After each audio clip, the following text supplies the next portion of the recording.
I'd like to talk about what I think is one of the big differences between B2C and B2B marketing, and that's how we think about something called sales activation. And I think it has some big implications for the way we go about planning our B2B marketing and for the effectiveness of our B2B marketing.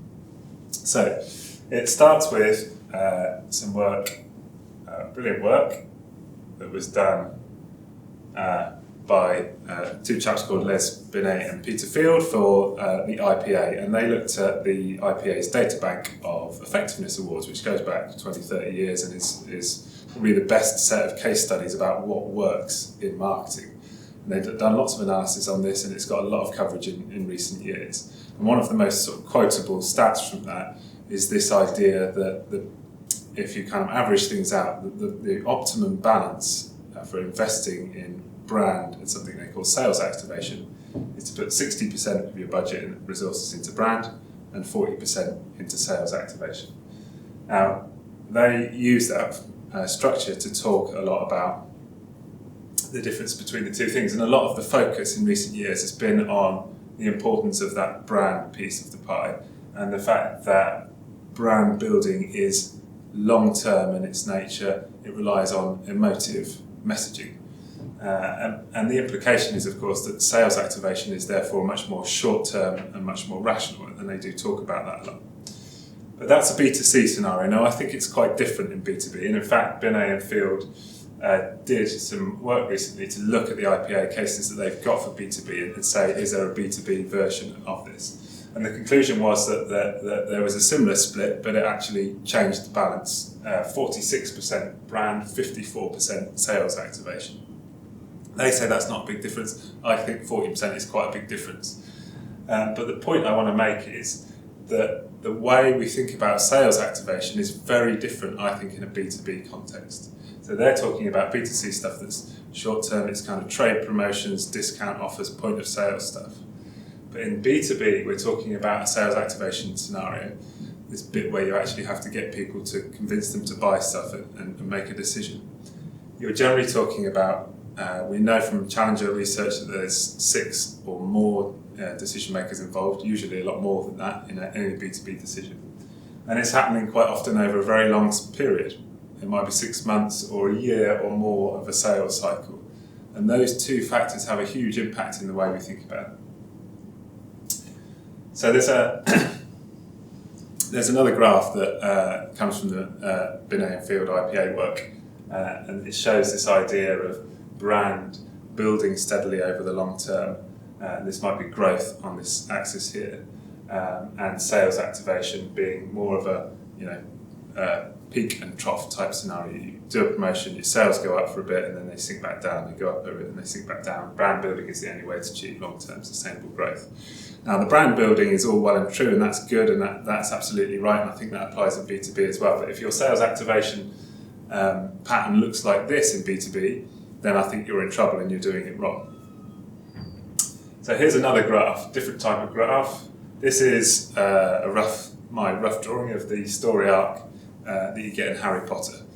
So the point is, this is kind of happiness on this axis, and the author is bringing you up and taking you down and keeping your interest and retaining your interest. Now, if you think about a scenario where a decision-making process is happening over 6 months or a year, then your sales activation has to tell a story. If you're going to build preference over that period, the way you communicate with your audience has to be orchestrated over time so that you can build some kind of tension and release tension, and you can build that story and that messaging over time. I think that's a really important point. Another one is that we quite often talk about content is king. There's a phrase, content is king, and I would rephrase that as context is king. We consistently underestimate how important context is in the way people think and make decisions. And again, in a B2B decision-making environment, the context is so important, because if you're not going to convince someone to launch a digital transformation project just like that, there has to be the right environment, the right business strategy, the right mood, music coming from the top. There have to be the right initiatives that are aligned, budgets and everything else. So that context is different for each of those decision makers in that decision-making unit, and is changing significantly over time. We know from our own work that it quite often takes 18 touch points. On average, it takes about 18 touch points to generate a qualified lead, and that might be email, social, phone, and so on. And I think a big part of this is serendipity plays such a huge role. You've got to be, it's the old phrase of being there at the right place in the right time. And because you're never going to have a full picture of the business context and it changes so rapidly, you don't know when that right time is. And a lot of it is about just being fortunate and being present. So reach is really important, but in a B2B sales activation, reach becomes important.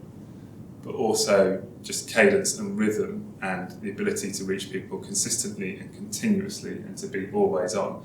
And then when it does happen to be the right moment and you get in touch with someone and they say, actually, this is good timing, then that's the moment of truth and you don't fuck it up. And you want your sales activation has to perform to the same level that your brand content is. It has to be as premium. It only takes one bad call or a few dodgy emails, and all that work of years of brand building, I think, is largely undermined. So the brand building is happening through the sales activation process, but the sales activation process has to be premium and quality all the way through. When you think about all those 6 people, they all have to agree, and that means that the decision-making process is likely to be more risk-averse. It's harder to actually get people to make a decision in that type of scenario. And when you think about it even more, each of those 6 people are not only thinking about the business that they work for, in fact, probably primarily they're thinking about their own interests within the context of this group. How do they build status within their business? How do they build their own career? How do they make sure they don't get fired so they can afford to go on their next holiday? So there's pretty big emotional decisions being made that are drawn out over a long period of time, where the context is consistently and continuously changing. We know again from the work that B2B and Field did and a lot of the stuff that's inspired, that people talk a lot about the fact that the way humans make decisions is often very emotionally driven, and then we post-rationalise.